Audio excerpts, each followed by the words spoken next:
Everyone in town thought the boy would live in silence forever. He never spoke, never smiled, and for 8 years, no one had heard his voice, just a quiet shadow gliding through classrooms and hallways. But then, on a spring evening, he stepped onto the school stage wearing a slightly oversized white shirt and eyes cast downward. When his small fingers touched the piano keys, the entire auditorium fell into a hush. And then Eli began to sing. A song not just for the mother he had lost, but one that awakened an entire town, a gentle whisper from a heart that seemed to have forgotten how to speak. Before we continue listening to Eli's emotional melody, if you also believe that sometimes the quietest souls carry the strongest voices, and that love can find a way even when words cannot, then please like and subscribe to help share powerful stories like this one with more hearts.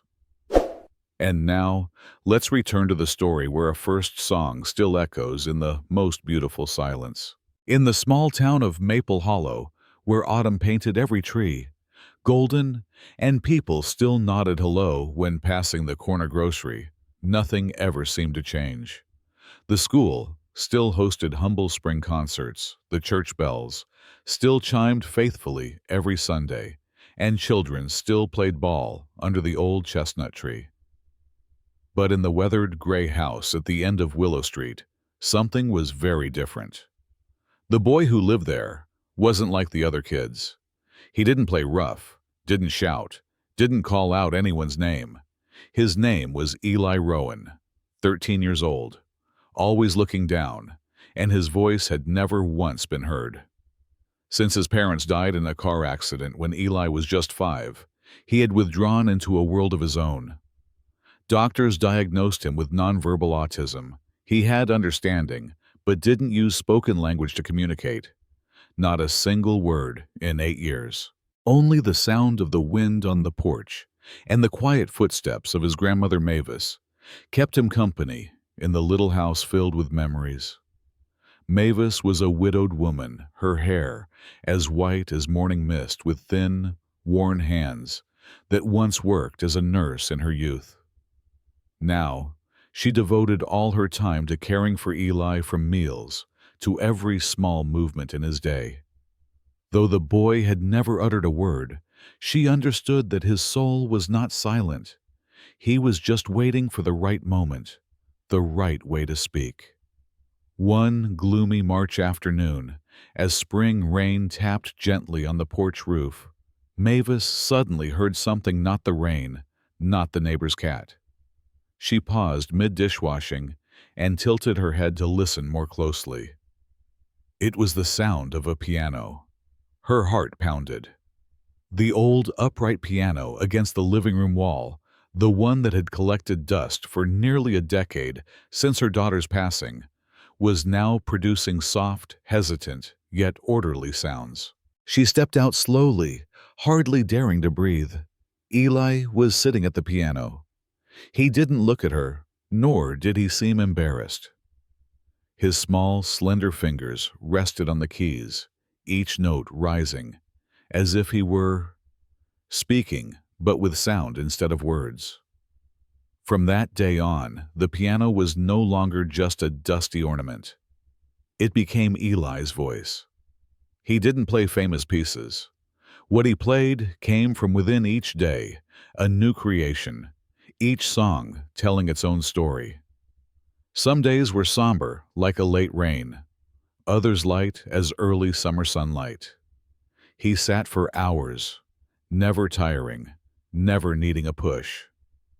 Mavis began secretly recording those sessions on her old phone, not to share online, but to preserve them, for she knew something inside her grandson was slowly blooming, like a flower opening quietly in the shade. One day, at the pharmacy near the church, she overheard an elderly woman talking about a man named Henry Caldwell, a former conductor of the Boston Symphony Orchestra, a genius who had retreated into seclusion in Maple Hollow after his wife passed away from cancer. Now he offered free music lessons at the local high school, where the piano had 3 chipped keys and the wooden chairs creaked with age. Mavis hesitated for a week, but finally walked to Mr. Henry's home with her old phone in hand. "My grandson. He doesn't speak," she began, her voice trembling. "But he can sing with his hands." Henry, silver-haired, tall, with the contemplative gaze of a man who'd lived with sorrow, almost dismissed her, as he had done with so many others. But when he watched the video, when he heard the music Eli created with those small hands, he said nothing for a long moment. Then he simply asked, "Where does the boy live?"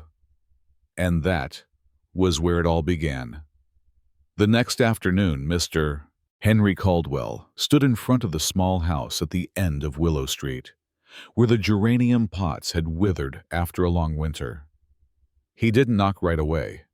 Instead, he stood silently on the porch, listening to the piano from inside, not loud, not perfect, but strangely enough it left one speechless. When Mavis opened the door, she didn't need to explain a thing. She simply nodded gently and quietly led him into the living room, where Eli was still playing the piano, seemingly unaware of the stranger's presence.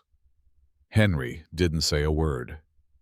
He simply sat down on the armchair across from the boy, placed the hands that once led hundreds of musicians onto his knees, and listened. Eli played as if the outside world didn't exist. No glances, no nerves. Just him, the old piano, and a stream of emotion flowing into melody. When the piece ended, he stood up, not looking at Henry, not waiting for a reaction, and quietly walked toward the back of the house, as he always did. Henry remained seated a while longer, his eyes slightly red. "The boy hasn't had any musical training?" he asked softly. Mavis shook her head, then replied, "He's never read a sheet of music. But I believe his heart remembers every note." From that day on, Henry began visiting their home daily. No lesson plans, no textbooks, no exams. Just presence, patient and silent. He never asked Eli to speak. Instead, he placed a sketchbook next to the piano inside, where simple drawings, a sun, a cloud, a star, a heart. Each time Eli selected a drawing, Henry would nod, and the boy would begin to play as if that image was the key to a new composition. A month passed. Spring afternoons began to warm. Mavis sat in the kitchen, occasionally stifling tears, as she heard Eli play new pieces, melodies full of emotion, like whispers of words he'd never been able to speak. One day, as Eli left the piano, Henry approached and placed a hand gently on the old instrument. "Would you like someone else to hear this song?" he asked softly, knowing the answer might be silence, as always. Eli said nothing. But that evening, when Mavis turned off the lights in the living room, the boy returned and placed a piece of paper on the table. On it was a simple drawing of the school stage, with a piano, and a figure singing, a circle drawn around the mouth to indicate voice. Mavis brought the paper to Henry the next day. "My grandson wants to sing," she said, her voice both anxious and proud. "But only once, and not for fame or praise, just so someone will hear." Henry understood immediately. No further questions were needed. The spring concert was drawing near. Maple Hollow High School was preparing everything.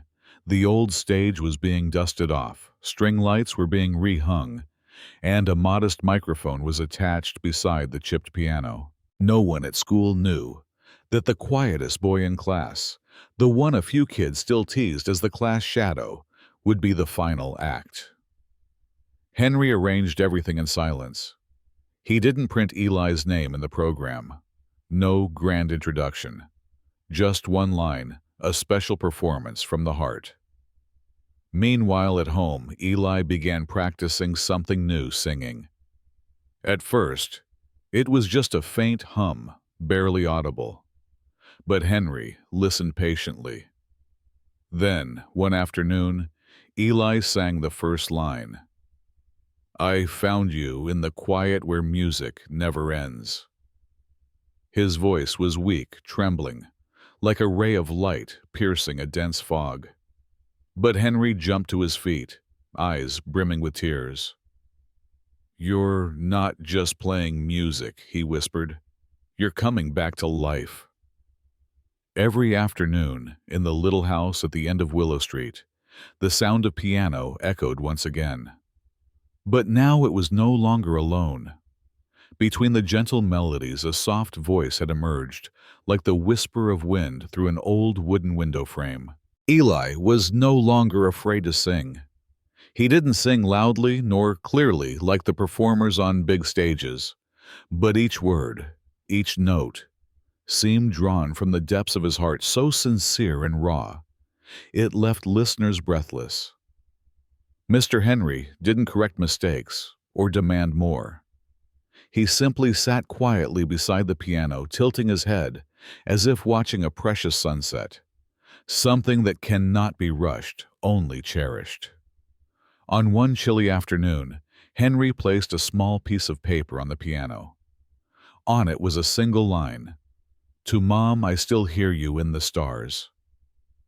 Eli read the line, then turned back to the piano and placed his hands on the keys. The song began again from the start, this time with lyrics. He sang as if his mother were listening. In the kitchen, Mavis was doing the dishes when she froze. The first few lines of the song reached her, and she had to lean against the wall. Tears rolled down her cheeks without her even noticing.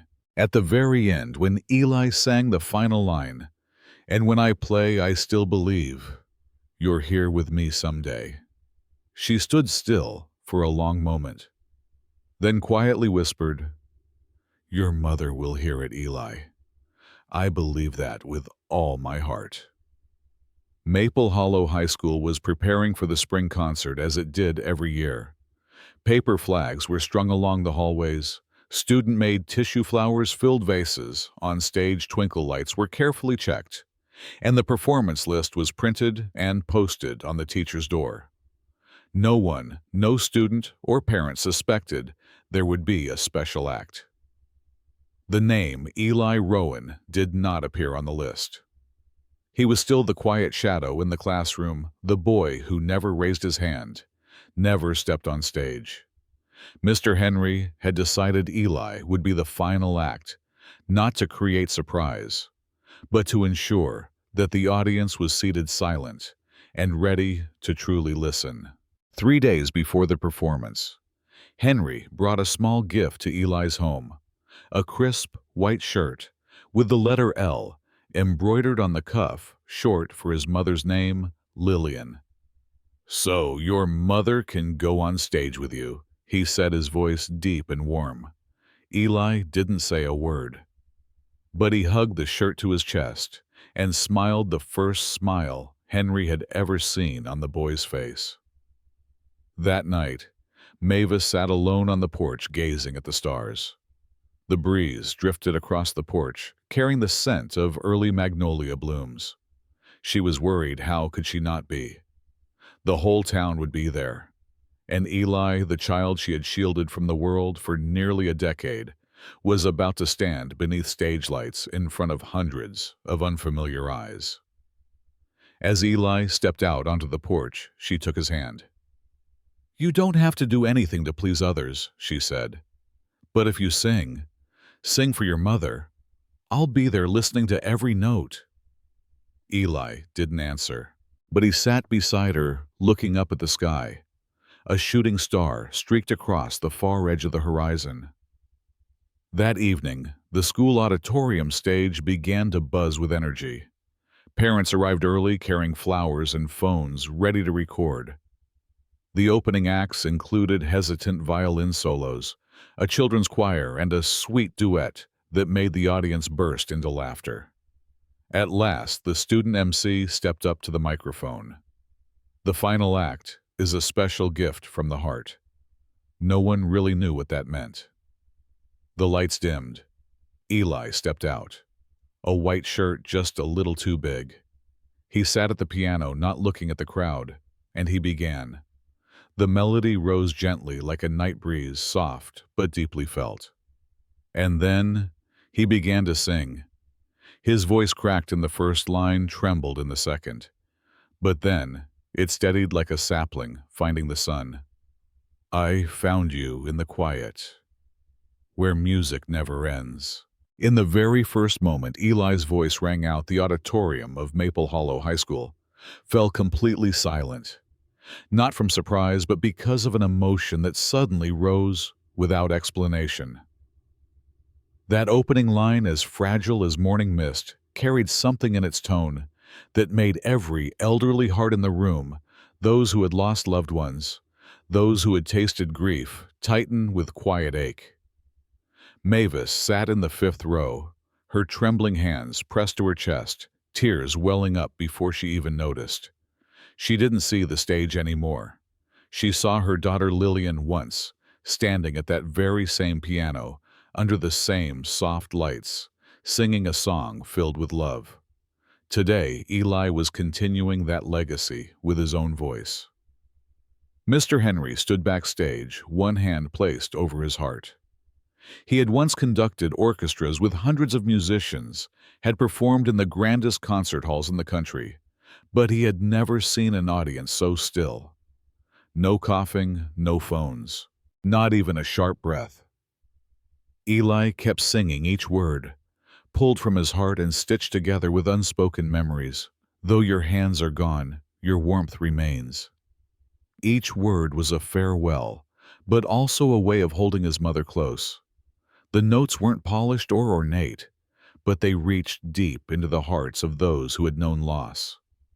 In the middle of the auditorium, a young girl leaned toward her father and whispered, "I didn't know he could sing." The father only nodded, eyes still fixed on the stage. When Eli reached the song's climax, "No stage too big, no fear too strong to silence what you gave me song." One person in the audience stood, then another, then the entire hall. No one clapped. They just stood as if any sound might shatter the sacredness of the moment. And when Eli sang the final line, almost a whisper, "And in that place I will believe," you waited too. He lifted his eyes for the first time in 8 years and looked straight at the audience. What he saw wasn't fear. It wasn't pity. It was love, tears, eyes shimmering. Then a wave of applause broke out, not loud, not rushed, but a rising tide of claps from hearts that had just been awakened. Mavis rushed to the stage, wrapping Eli in arms that were frail but unwavering. "You did it, Eli. Your mother heard you. I know she did." He didn't respond. He just held her tightly for the first time in years. The next day, a parent uploaded a video of the performance with the title, "Autistic Boy Sings for the First Time, a Song for His Late Mother." At first, a few hundred views, then thousands, then millions. Comments poured in from everywhere. "I'm crying at my desk. I can't stop. My daughter doesn't speak either. Eli gives me hope. This isn't just music. This is a miracle." News stations began calling the school. Charitable organizations sent their congratulations. Even a recording label reached out offering Eli a chance to make an album. But Mr. Henry answered on his behalf. Eli is not for sale. That evening, Mavis and Eli sat once more on the porch as always. They didn't speak. They just watched the stars. Finally, she asked, "Do you feel lighter now?" Eli nodded. Then, after a moment, he spoke softly, his voice quiet but sure. "I think my mom knows now." Spring quietly passed through Maple Hollow, making way for warm summer days, as children ran through schoolyards and the scent of lavender drifted across porch steps.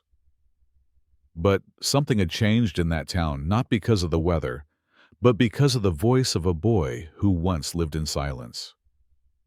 Eli Rowan didn't become a television star. He didn't appear in commercials, nor did he sign a $1 million recording contract. But in the minds of everyone in Maple Hollow, and the millions who had seen his performance video, he had changed the way people viewed music, autism, and the unspoken connections between human hearts. After the performance, Mavis's house phone wouldn't stop ringing. Reporters called. Parents from all over sent thank you letters. One mother from Vermont wrote that her daughter, a 9-year-old who hadn't spoken since she was 3, uttered her first word after watching Eli's video. The word was simply, again. That song opened a door inside her we thought had closed forever, the letter said. Thank you, Mavis. Thank you, Eli. You saved us without even knowing it.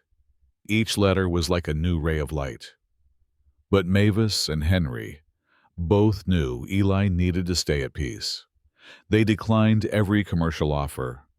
When a recording label suggested taking Eli on tour, Henry just smiled and replied, "The boy doesn't perform for the world. He sings," to speak to his mother. Eli stayed the same. Every morning he played the piano like it was his way to begin the day. No need for praise, no need for an audience. Just Eli and the old wooden piano still pouring out the kind of sound the world had long forgotten. One early summer day, Henry arrived with a small wooden box. Inside was a new notebook, each page marked in the corner with a little symbol, a sun, a water droplet, an hourglass, a heart. "I thought he said you might write another song, not for performance, but to tell a story about hope." Eli opened to the page with the heart. He placed his hand on it and gently nodded. At school, Eli was no longer the mute boy. His classmates didn't try to force conversation, didn't flood him with questions. Instead, they sat beside him in the lunchroom, drew pictures with him in art class, and smiled as they passed in the halls. One boy, who had once teased Eli, left a drawing on his desk, a star with the word "Mom" written at the center. Eli took the paper home and taped it above his bed. It was the closest thing to a thank you he could express. Maple Hollow School soon launched a new music program for special needs students, inspired by Eli. Teachers were trained to listen more, observe more gently. Speech was no longer the only measure of expression. On the 1-year anniversary of the concert, the school hosted an event called The Sound of Silence. Students from different schools performed wordless music, simple songs, even just rhythmic taps, all to celebrate the many ways emotions can be expressed. Eli sat in the front row beside Mavis and Henry. He didn't perform. He didn't need to. His music lived on in every act, every round of applause, every tear-filled eye in the room. At the end of the event, the principal invited Eli on stage to receive a commemorative plaque. "Thank you, Eli Rowan, for reminding us that every voice deserves to be heard." Eli walked up, holding the microphone. The room fell silent just as it had 1 year ago. He lifted his face, looked around, and spoke just 3 words: "Thank you for listening." Applause broke out long and warm, not for the words, but for the journey he had walked. That night, when the town had fallen asleep, Eli sat at his piano. He didn't replay "Someday." Instead, he opened the new notebook. On the first page was a drawing of a rising sun, and beneath it, in his shaky handwriting, he had written, "Song to Hope." He placed his hands on the keys and began to play, not for fame, not for an audience, but because now Eli knew some things need no words, only someone willing to listen. And so the story of Eli Rowan comes to a close, from a boy who lived in silence for years to the moment he lifted his voice for the first time to say goodbye to his mother. That song wasn't just a farewell, it was a bridge between his heart and an entire town, a town that for the first time truly listened. If that voice left you breathless, if Eli's journey made you believe that love always finds a way to be heard, please share your thoughts below. And don't forget to like and subscribe so we can continue preserving the kind of stories that quietly stir our hearts in a world that's growing louder and easier to forget. We'll see you again on the next journey.